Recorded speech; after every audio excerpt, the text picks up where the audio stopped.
Hello friends, संतोष speak में आपका स्वागत है।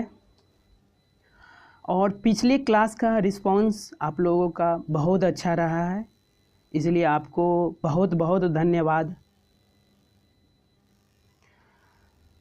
और एक और खुशखबरी है रेलवे अभ्यर्थियों के लिए जिन्होंने बहुत लंबा इंतज़ार किया है। उनका एग्ज़ाम स्टार्ट होने जा रहा है और वो 28 दिसंबर से शुरू होने वाला है एनटीपीसी का, और मार्च के अंतिम में समाप्त हो जाएगा। और इसके बाद ग्रुप डी का स्टार्ट होने वाला है, जो कि अप्रैल से चलेगा और जून तक समाप्त हो जाएगी।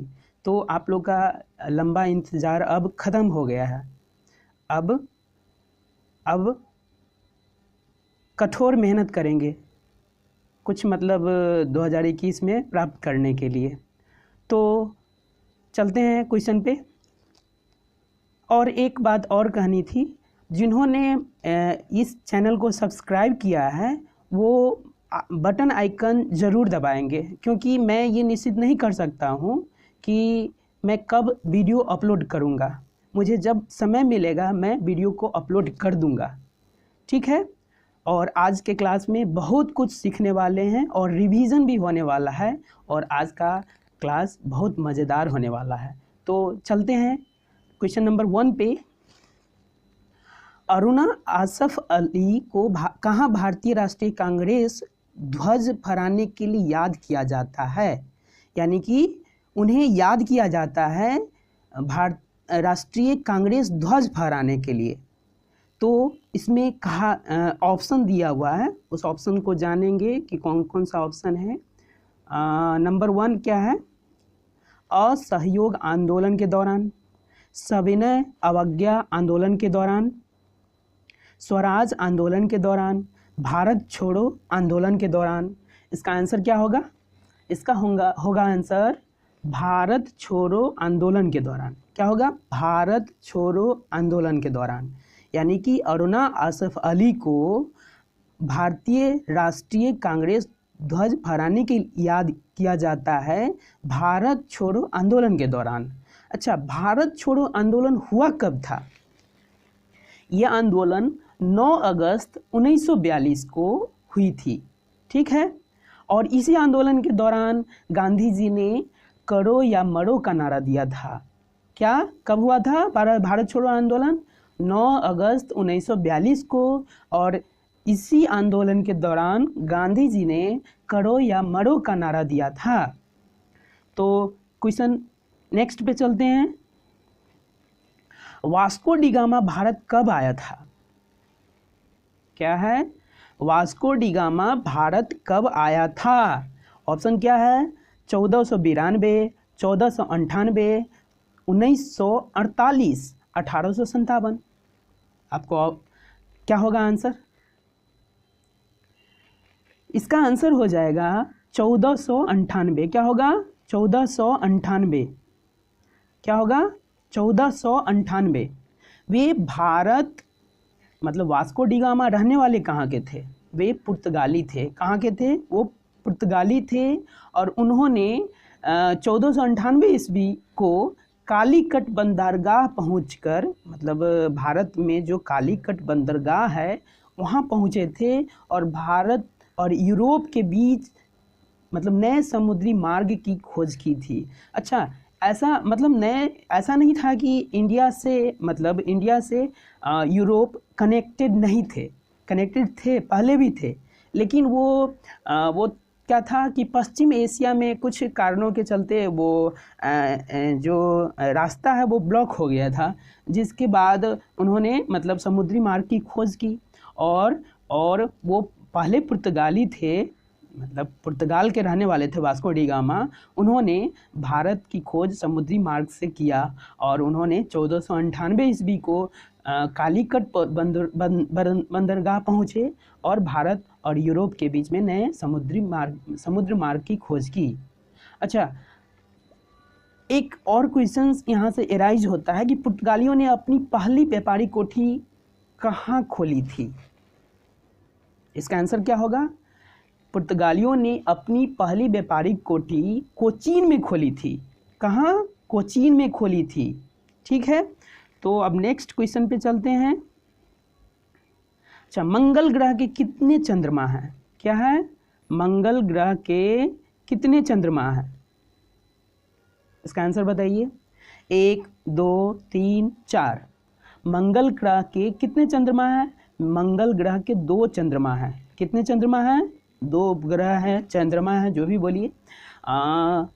कौन कौन सा है उसका नाम याद करेंगे। मंगल ग्रह के 2 चंद्रमा हैं, 2 उपग्रह है, फोबोस और डिमोस। क्या नाम है?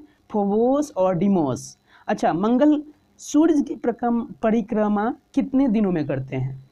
मतलब मंगल जो है सूर्य की परिक्रमा कितने दिनों में करती है? 687 दिनों में। कितने दिनों में? 687 दिनों में। और अच्छा, मंगल ग्रह को लाल ग्रह भी बोला जाता है। लाल ग्रह क्यों बोला जाता है? क्योंकि आयरन ऑक्साइड के कारण मंगल ग्रह का रंग लाल होता है, इसीलिए इसे मंगल ग्रह को लाल ग्रह बोला जाता है। और सौर मंडल मतलब पूरा सोलर सिस्टम है, पूरे सौर मंडल का सबसे बड़ा ज्वालामुखी जो ज्वालामुखी है वो मंगल ग्रह पे ही है, और उसका नाम क्या है? उसका नाम है ओलिपस मेसी। क्या नाम है? Olympus Messi. तो जानते हैं और कुछ? अच्छा, मंगल ग्रह के कितने चंद्रमा हैं? 2 है। 2 कौन कौन सा है? फोबोस और डिमोस है। अच्छा, मंगल ग्रह सूर्य की परिक्रमा कितने दिनों में करती है? 687 दिनों में। और मंगल ग्रह को लाल ग्रह भी बोला जाता है। लाल ग्रह लाल क्यों है? आयरन ऑक्साइड के कारण है। और सौर मंडल का सबसे बड़ा ज्वालामुखी मंगल ग्रह पर ही है, जिसका नाम है ओलिपस मेसी। और सबसे अधिक उपग्रहों की संख्या बृहस्पति ग्रह की है। कितना है? वो सबसे अधिक उपग्रह जो है, सबसे अधिक चंद्रमा जो है बृहस्पति ग्रह के पास है, वो उसका 79 है। तो चलते हैं नेक्स्ट क्वेश्चन पे चलते हैं। दाम्बुला का स्वर्ण मंदिर कहाँ पर पाया जा सकता है? यहाँ क्वेश्चन क्या कहा जा रहा है? दाम्बुला का स्वर्ण मंदिर कहाँ पर पाया जा सकता है? Amritsar, Sri Lanka, Indonesia, Malaysia. इसका आंसर क्या होगा? इसका आंसर हो जाएगा श्रीलंका। क्या होगा? श्रीलंका। यानी कि दाम्बुला का स्वर्ण मंदिर कहाँ है? श्रीलंका में है ना। अच्छा, अमृतसर के बारे में आपको पता होगा। स्वर्ण मंदिर अमृतसर में ही है, जिसका निर्माण गुरु अर्जुन देव ने किया था, करवाया था, जो भी हो। स्वर्ण मंदिर अमृतसर में है, जिसका निर्माण गुरु अर्जुन देव, जो कि 5वें गुरु थे, मतलब सिख धर्म के 5वें गुरु थे। और कुछ जानते हैं?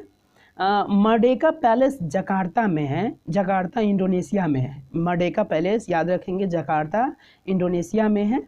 पोटाला न्हासा तिब्बत में है। ओपेरा हाउस ये सिडनी ऑस्ट्रेलिया में है। श्वेत ड्रैगन पैगोडा ये रंगून म्यांमार में है। और झुकी हुई मीनार पीसा इटली में है। तो क्या है? मर्डेका पैलेस जकार्ता इंडोनेशिया में है, पोटासा न्हासा तिब्बत में है, ओपेरा हाउस ऑस्ट्रेलिया में है सिडनी में, श्वेत ड्रैगन पैगोडा रंगून जो कि म्यांमार में है, झुकी हुई मीनार पीसा इटली में है। अच्छा, नेक्स्ट क्वेश्चन पे चलते हैं। नेक्स्ट क्वेश्चन क्या कहा जा रहा है? बौद्ध गुफाओं के लिए प्रसिद्ध कार्ले किस राज्य में स्थित है? बौद्ध गुफाएं, जिसको कार्ले की गुफाएं भी बोलते हैं, बौद्ध गुफाओं के लिए प्रसिद्ध है, वो किस राज्य में स्थित है? आपका आंसर है, ऑप्शन है महाराष्ट्र, उत्तर प्रदेश, उत्तराखंड, मध्य प्रदेश। इसका आंसर क्या होगा? इसका आंसर हो जाएगा महाराष्ट्र। क्या होगा? महाराष्ट्र। अच्छा, महाराष्ट्र की गुफाएं, मतलब महाराष्ट्र में कुछ गुफाएं हैं, जैसे अजंता और एलोरा। अजंता और एलोरा जो है महाराष्ट्र में है, और ये कहाँ है? औरंगाबाद में है। अजंता और एलोरा महाराष्ट्र में औरंगाबाद में है। और एलिफेंटा और कन्हेरी ये मुंबई में है। एलिफेंटा और कन्हेरी ये मुंबई में है। नेक्स्ट क्वेश्चन, भारत की आज़ादी की लड़ाई के दौरान करो या मरो का नारा किसने दिया था? पिछले क्वेश्चंस में मैंने बताया था, डिस्कशन किया था इस पे, किसने किया था, तो आप लोग तो जल्दी से बता देंगे। महात्मा गांधी ने। इसका आंसर क्या हो जाएगा? महात्मा गांधी। अच्छा, कुछ इन लोगों ने कहा था, जैसे करो या मरो का नारा दिया था महात्मा गांधी ने, तो नेताजी सुभाष चंद्र बोस भी नारा दिए थे ना। तो क्या दिए थे? दिल्ली चलो। क्या नारा दिए थे? दिल्ली चलो का नारा। तुम मुझे खून दो, मैं तुम्हें आज़ादी दूंगा, ये नेताजी सुभाष चंद्र बोस ने दिया था नारा। भारत छोड़ो आंदोलन का नारा और हे राम का महात्मा गांधी जी ने दिया था, है ना। पूर्ण स्वराज का जवाहरलाल नेहरू ने दिया था। संपूर्ण क्रांति का जयप्रकाश नारायण ने दिया था। और वंदे मातरम का नारा किसने दिया था? बंकिम चंद्र चटर्जी। वंदे मातरम का नारा बंकिम चंद्र चटर्जी ने दिया था और इन्होंने ही इसका वंदे मातरम जो है लिखा था। सारे जहां से अच्छा हिंदुस्तान हमारा इकबाल। तो करो या मरो का महात्मा गांधी, दिल्ली चलो और तुम मुझे खून दो, मैं तुम्हें आज़ादी दूंगा नेताजी सुभाष चंद्र बोस, भारत छोड़ो और हे राम महात्मा गांधी, पूर्ण स्वराज्य जवाहरलाल नेहरू, संपूर्ण क्रांति जयप्रकाश नारायण, वंदे मातरम का नारा बंकिम चंद्र चटर्जी और सारे जहां से अच्छा हिंदुस्तान हमारा इकबाल ने दिया था। नेक्स्ट क्वेश्चन पे चलते हैं। हमारी आंखों में लेंस का काम है, क्या काम है? हमारी आंखों में जो लेंस लगा हुआ है उसका काम है क्या? आंखों को ढकना, मस्तिष्क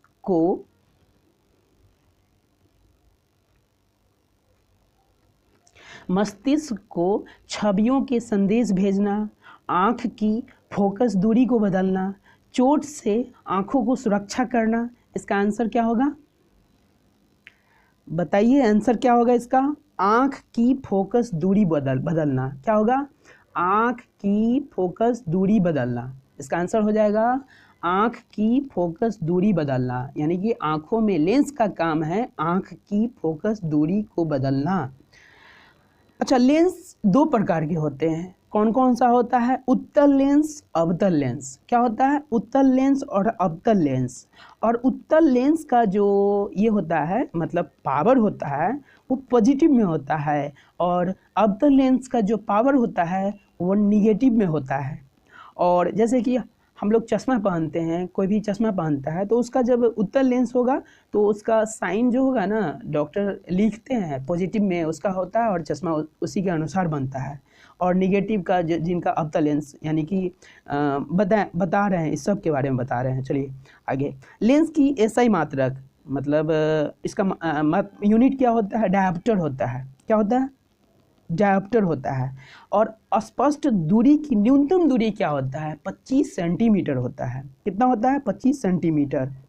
अच्छा, इसमें हम बता, निकट दृष्टि दोष, मायोपिया, निकट दृष्टि दोष को मायोपिया बोलते हैं। और इसमें अवतल लेंस लगता है और अवतल लेंस का साइन जो होता है निगेटिव होता है, माइनस होता है। और दूर दृष्टि दोष जो है उसको हाइपरमेट्रोपिया बोलते हैं और उत्तल लेंस होता है, इसका साइन पॉजिटिव होता है। तो मतलब आँखों में लेंस का काम क्या है? आँख की फोकस दूरी बदलना। लेंस दो प्रकार के होते हैं, उत्तल लेंस उससे पॉजिटिव साइन होता है उसमें, अवतल लेंस निगेटिव होता है। और एसआई यूनिट डायोप्टर होता है लेंस का। स्पष्ट दूरी की न्यूनतम दूरी 25 सेंटीमीटर होता है। निकट दृष्टि दोष को मायोपिया बोलते हैं जिसमें अवतल लेंस लगता है। और दूर दृष्टि दोष में हाइपरमेट्रोपिया होता है, उसमें उत्तल लेंस लगता है। नेक्स्ट क्वेश्चन पे चलते हैं अभी। सबसे छोटा द्वीप कौन सा है? इसमें बताना है कि सबसे छोटा द्वीप कौन सा है। ऑस्ट्रेलिया, अंटार्कटिका, अफ्रीका, दक्षिण अमेरिका। इसका आंसर हो जाएगा ऑस्ट्रेलिया। क्या होगा? ऑस्ट्रेलिया। अच्छा, द्वीप कितने, महाद्वीप कितने हैं? 7 महाद्वीप है। कौन कौन है?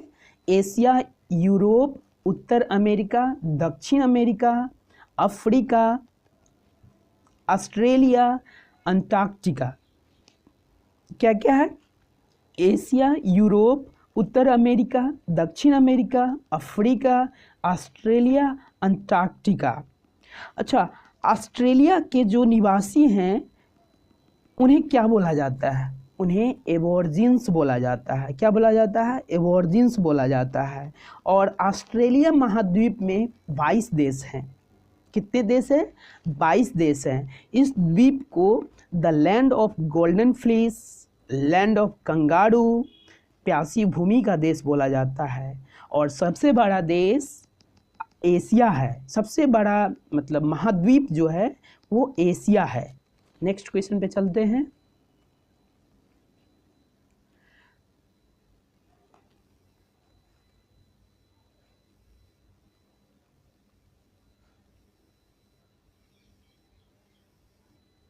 विश्व क्षय रोग दिवस, विश्व क्षय रोग दिवस कब मनाया जाता है? विश्व क्षय रोग दिवस कब मनाया जाता है? विश्व क्षय रोग दिवस 28 मार्च, 24 मार्च, 24 मई, 28 मई कब मनाया जाता है? इसका आंसर हो जाएगा 24 मार्च को। विश्व क्षय दिवस को ट्यूबरक्लोसिस दिवस भी बोलते हैं, टीबी जिसको बोलते हैं। अच्छा, इस महीने का कुछ इम्पोर्टेंट डेज हैं, उनका भी रिवीजन कर लेंगे हम लोग। शून्य भेदभाव दिवस 1 मार्च को मनाया जाता है। अंतर्राष्ट्रीय महिला दिवस 8 मार्च को मनाया जाता है। विश्व उपभोक्ता अधिकार दिवस 15 मार्च को मनाया जाता है। विश्व गौरैया दिवस 20 मार्च को मनाया जाता है। और विश्व जल दिवस 22 मार्च को मनाया जाता है। और 22 मार्च को ही बिहार दिवस मनाया जाता है। तो ट्यूबरक्लोसिस दिवस 24 मार्च, शून्य भेदभाव 1 मार्च, अंतर्राष्ट्रीय महिला दिवस 8 मार्च, विश्व उपभोक्ता अधिकार दिवस 15 मार्च, विश्व गौरैया दिवस 20 मार्च और विश्व जल दिवस और बिहार दिवस 22 मार्च को मनाया जाता है। नेक्स्ट क्वेश्चन पे चलते हैं। इसमें क्या है? किसी तत्व का परमाणु भार ज्ञात करने के लिए निम्नलिखित में से किसके साथ उस तत्व के परमाणु भार की तुलना की जाती है? यानी कि क्या कहा जा रहा है? परमाणु भार ज्ञात करने के लिए किसके साथ उस तत्व के परमाणु भार की तुलना की जाती है? इसका आंसर क्या हो जाएगा? इसका आंसर होगा हाइड्रोजन। क्या होगा इसका आंसर? हाइड्रोजन। अच्छा, परमाणु बोलते किसको है? परमाणु किसको बोलते हैं? परमाणु तत्व के कोई भी एलिमेंट होता है उसका सूक्ष्मतम कण परमाणु कहलाता है। कोई भी तत्व है, कोई भी सोना चांदी कुछ भी ले लीजिए, एलिमेंट होना चाहिए। कोई भी एलिमेंट है उसका सूक्ष्मतम तत्व क्या होता है? परमाणु कहलाता है। अच्छा, परमाणु में क्या होता है? परमाणु में एक नाभिक होता है। ठीक, परमाणु में एक नाभिक होता है और बाहर जो होता है नाभिक होता है, उस नाभिक के अंदर प्रोटॉन और न्यूट्रॉन पाया जाता है। क्या पाया जाता है? प्रोटॉन और न्यूट्रॉन। और बाहर की तरफ जो है इलेक्ट्रॉन चक्कर काटते रहते हैं। ठीक, अच्छा, एटॉमिक वेट ज्ञात करने के लिए क्या होता है? प्रोटॉन और न्यूट्रॉन की जो संख्या होती है उसी के अनुसार एटॉमिक वेट ज्ञात किया जाता है। और परमाणु संख्या को प्रोटॉन की संख्या के रूप में, मतलब परमाणु संख्या किसको बोलते हैं? प्रोटॉन की संख्या को परमाणु संख्या बोलते हैं। नेक्स्ट क्वेश्चन पे चलते हैं। सर्वाधिक ऑस्कर पुरस्कार जीतने वाले पुरुष रिकॉर्ड किसके नाम पर है? इसका आंसर क्या होगा? Walt Disney, Steven Spielberg, Ridley Scott, Joseph M Newman. इसका आंसर क्या हो जाएगा? इसका आंसर होगा वाल्ट डिज्नी। क्या होगा इसका आंसर? Walt Disney. सर्वाधिक ऑस्कर पुरस्कार जीतने वाले पुरुष रिकॉर्ड वाल्ट डिज्नी के नाम है। अच्छा, 2019 फरवरी 2019 का अपडेट है। उन्होंने अपने व्यक्तिगत करियर में 26 ऑस्कर अवार्ड जीते थे। कितने? 26 जीते थे। और ऑस्कर अवार्ड किससे संबंधित है? ये फिल्म क्षेत्र का फिल्म क्षेत्र से संबंधित ऑस्कर अवार्ड, और ये विश्व का सबसे बड़ा अवार्ड है। यह अवार्ड जो है 1929 से दिया जाता है और ये अवार्ड अमेरिका के द्वारा दिया जाता है। अच्छा, एक और अमेरिका के द्वारा अवार्ड दिया जाता है, वो भी बहुत फेमस है, उसका नाम है ग्रैमी अवार्ड। वो ग्रैमी अवार्ड 1958 ईस्वी से शुरू किया गया था। और कांस फिल्म फेस्टिवल कहाँ होता है? फ्रांस में होता है, फ्रांस का ये कांस फिल्म फेस्टिवल। और BAFTA BAFTA BAFTA film festival ये ब्रिटेन का है। तो मतलब सर्वाधिक ऑस्कर पुरस्कार जीतने वाला वाल्ट डिज्नी। और ऑस्कर अवार्ड फिल्म के क्षेत्र में दिया जाता है, विश्व का सबसे बड़ा अवार्ड है। यह अवार्ड 1929 से दिया जाता है, अमेरिका के द्वारा दिया जाता है। ग्रैमी अवार्ड अमेरिका के द्वारा दिया जाता है, 1958 से दिया जाता है। और कांस फिल्म फेस्टिवल फ्रांस में आयोजित होता है। बाफ्टा जो है ब्रिटेन का है। नेक्स्ट क्वेश्चन पे चलते हैं। पद्मश्री से सम्मानित किए जाने वाले पहले हॉकी खिलाड़ी कौन थे? इसका आंसर क्या हो जाएगा? ध्यानचंद, बलबीर सिंह सीनियर, लस्टी वाल्टन क्लॉडियस, धनराज पिल्लै। इसका आंसर क्या हो जाएगा? इसका आंसर होगा बलबीर सिंह सीनियर। क्या होगा इसका आंसर? बलबीर सिंह सीनियर। भारत का राष्ट्रीय खेल, अच्छा भारत का राष्ट्रीय खेल क्या है? हॉकी है। और हॉकी का जादूगर ध्यानचंद को बोला जाता है।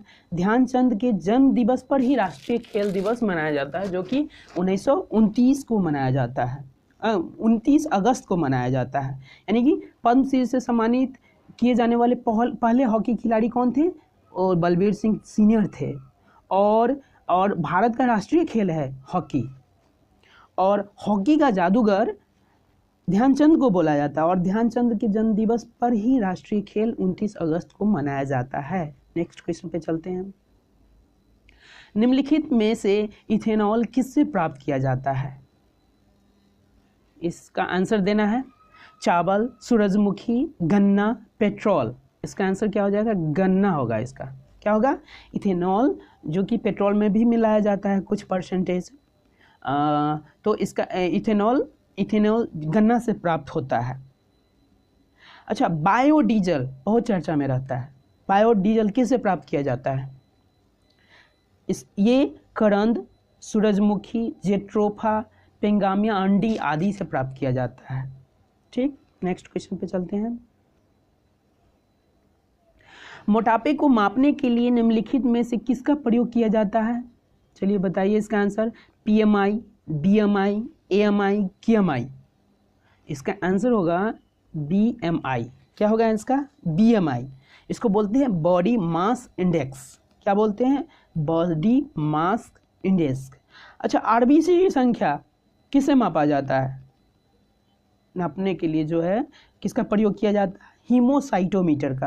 यानी कि RBC रेड ब्लड सेल की संख्या मापने के लिए हीमोसाइटोमीटर का प्रयोग किया जाता है। और बैरोमीटर का प्रयोग वायुमंडलीय दाब के लिए किया जाता है। और मैनोमीटर का प्रयोग गैस के दाब के लिए किया जाता है। मोटापे को नापने के लिए body mass index BMI, RBC की संख्या हीमोसाइटोमीटर, बैरोमीटर वायुमंडलीय दाब, मैनोमीटर गैस का दाब।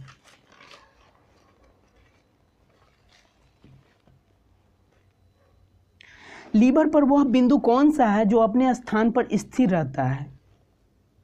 इसका आंसर बताइए। इसमें सारा कुछ आज क्लियर करने वाला हूं मैं, और कोई भी इससे रिलेटेड क्वेश्चन आपका नहीं छूटेगा। बताइए इसका आंसर। प्रयास, जिसको इफोर्ट बोलते हैं, भार, जिसको लोड बोलते हैं, फलक्रम, जिसको क्या बोलते हैं? आलंब बोलते हैं, और कोर। बताइए क्या होगा इसका आंसर। लीवर पर वह बिंदु कौन सा है जो कि चेंज नहीं होता, मतलब स्थिर रहता है अपने स्थान पर। जहाँ कहीं भी जाएगा, ये यहाँ आएगा, यहाँ आएगा, या यहाँ आएगा, यहाँ आएगा, हर जगह स्थिर रहता है। इसका आंसर क्या होगा? इसका आंसर हो जाएगा फलक्रम। क्या होगा? इसका आंसर फल्क्रम हो जाएगा, है ना। अच्छा, लीवर के 3 बिंदु होते हैं, 1 2 3, अभी दिया 1 2 3 बिंदु। लीवर कोई भी हो सकता है, कोई भी इंस्ट्रूमेंट हो सकता है, ये सीधा भी हो सकता है, टेढ़ा भी हो सकता है ना। तो लीवर के 3 बिंदु होते हैं। 3 बिंदु कौन कौन होते हैं? एक आलंब होता है जिसको फल्क्रम बोला जाता है, आलंब फल्क्रम, जो कि स्थिर रहता है, जहाँ कहीं भी रहेगा, लेफ्ट में या राइट में, दाएं या बाएं या बीच में रहेगा, वो स्थिर रहेगा। आयाम होता है इफोर्ट जिसको बोलते हैं, और एक भार होता है उसको लोड बोलते हैं। तो लीवर के 3 बिंदु होते हैं, इतना तो समझ में आ गया। अच्छा, लीवर जिसको उत्तोलक भी बोलते हैं, उत्तोलक 3 प्रकार के होते हैं। लीवर कितने प्रकार के होते हैं? 3 प्रकार के होते हैं। एक होता है प्रथम, एक होता है द्वितीय, एक होता है तृतीय। प्रथम में क्या होता है? प्रथम में फल्क्रम जो होता है, आलंब जो होता है, वो बीच में होता है। कहाँ होता है?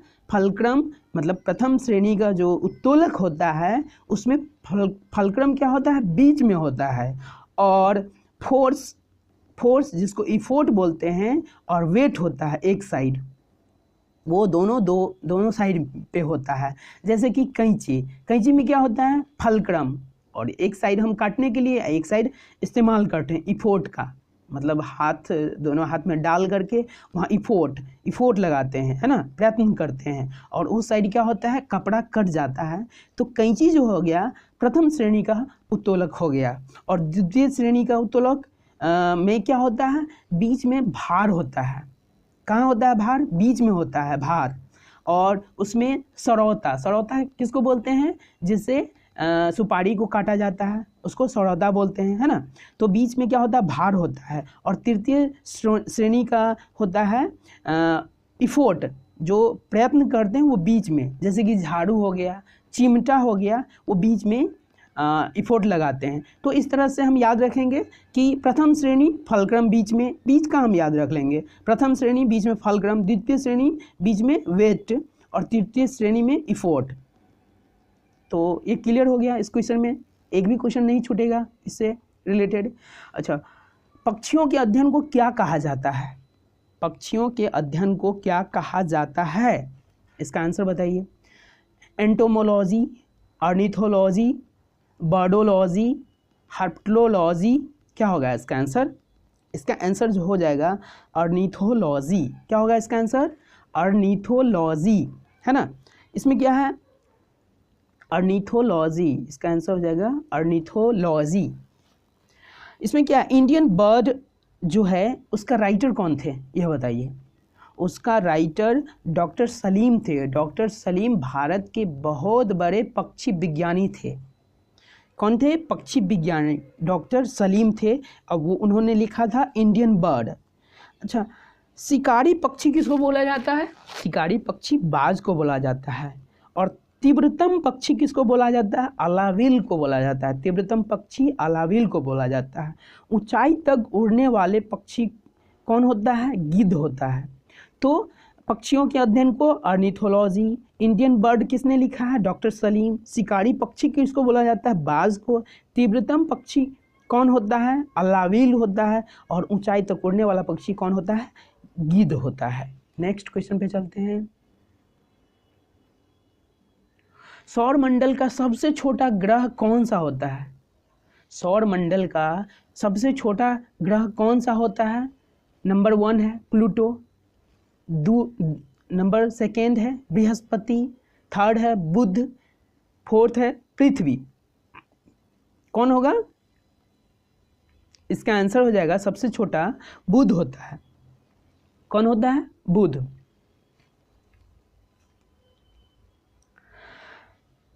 सूर्य के सबसे निकटतम ग्रह जो होते हैं वो बुध ही होते हैं, है ना। सूर्य के सबसे निकटतम ग्रह जो होते हैं वो बुध होते हैं। और सबसे बड़ा जो होता है, ये सबसे छोटा हो गया, और सबसे बड़ा जो होता है वो बृहस्पति होता है ना। पिछली क्लासों में मैंने पढ़ा था पृथ्वी के बारे में। इस तरह सारे सोलर सिस्टम से आपका रिवीजन हो जाएगा। पृथ्वी के बारे में क्या पढ़ा था हम लोगों ने कि पृथ्वी 23.5 डिग्री झुकी हुई है, पृथ्वी कैसा है, गोल है और चपटा है, नारंगी के समान है। और उसका डायमीटर के बारे में विषुवतीय जो डायमीटर है वो पढ़ा था। इसके बाद जो विषुवतीय जो था 12,756 था और 12,714 जो था वो पोलर था, यानी कि इस सब के बारे में पढ़ा था पिछले क्लास में, है ना। तो चलते हैं हम नेक्स्ट क्वेश्चन पे। विद्युत आवेश का एसआई मात्रक क्या है? विद्युत आवेश का एसआई मात्रक क्या है? Volt, coulomb, kelvin, kilogram. क्या होगा इसका? इसका आंसर हो जाएगा कूलम्ब। क्या होगा? कूलम्ब। विद्युत आवेश का एसआई मात्रक कूलम्ब होगा, है ना। अच्छा, इसमें है वोल्ट। वोल्ट को किससे मापा जाता है? विभवांतर से। नहीं, वोल्ट जो होता है विभवांतर का एसआई मात्रक होता है। वोल्ट का विभवांतर का वोल्ट होता है। ताप का क्या हो जाता है? केल्विन हो जाता है। और द्रव्यमान का क्या होता है? किलोग्राम होता है। नेक्स्ट क्वेश्चन पे चलते हैं। डेनमार्क की राजधानी का नाम क्या है? मतलब डेनमार्क की राजधानी क्या है? इसका आंसर हो जाएगा कोपेनहेगन। क्या होगा? कोपेनहेगन। डेनमार्क की राजधानी कोपेनहेगन है। अच्छा, कोपेनहेगन डेनमार्क है कहाँ? ये उत्तरी यूरोप में पड़ता है। इसमें ऑप्शन है ब्रिस्टल। ब्रिस्टल कहाँ पड़ता है? ब्रिस्टल यूके में है, ये लंदन में है। और सिडनी जो है ऑस्ट्रेलिया में है, कैनवेरा। और ये जो है डेनमार्क उत्तरी सागर और बाल्टिक सागर के बीच में पड़ता है। जैसे कि ये हो गया आपका, ये यूरोप हो गया। यूरोप के इस साइड में क्या हो जाएगा? ये यूरोप हो गया। और ये इसको बोलेंगे क्या? ये बाल्टिक सागर हो जाता है ये, और ये उत्तरी सागर हो जाता है। और ये दोनों के बीच में यहाँ डेनमार्क पड़ता है। तो जब भी ज्योग्राफी का जो भी क्वेश्चन आएगा उसको मैप को दिमाग में ध्यान रखेंगे तो क्वेश्चन आसानी से याद हो जाएगा। भारत में सबसे पुराना बांध कौन सा है? इसका बताना है। नागार्जुन सागर बांध, अलमाटी बांध, इंदिरा सागर बांध, ग्रैंड एनीकट बांध। क्या होगा आंसर? इसका आंसर हो जाएगा ग्रैंड एनीकट बांध। क्या होगा इसका? ग्रैंड एनीकट बांध। क्या होगा? ग्रैंड एनीकट बांध। अच्छा, ये जो है कावेरी नदी पर है। ये कहाँ है? ये कावेरी नदी पर है। और ये दुनिया का सबसे पुराना बांध माना जाता है। इंडिया का तो है ही, लेकिन दुनिया का भी सबसे पुराना बांध माना जाता है।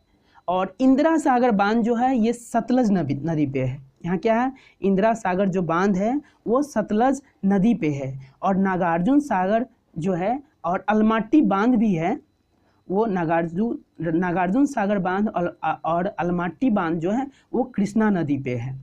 और भाखड़ा नंगल बांध जो है भारत का सबसे ऊंची बांध है, सतलज नदी पे है। और हीराकुंड बांध है जो सबसे लंबी नदी बांध है, वो महानदी पे है। तो इसमें बहुत सारे क्वेश्चंस हो गए, जैसे कि पुराना विश्व का सबसे पुराना बांध अनिकुट बांध हो गया, कावेरी नदी पर है, दुनिया का सबसे पुराना बांध है, ये तमिलनाडु में है। नागार्जुन सागर एवं अलमाटी बांध जो है कृष्णा नदी पे है। भाखड़ा नंगल बांध और भारत का सबसे ऊंची बांध जो है सतलज नदी पे है। हीराकुंड बांध जो है सबसे लंबी नदी बांध है, वो महानदी पे है। इस तरह से आज का सेशन समाप्त हो गया। और आप लोग कमेंट करेंगे सेशन कैसा रहा, और अच्छा लगे तो शेयर भी कीजिएगा। थैंक यू, धन्यवाद और बाय।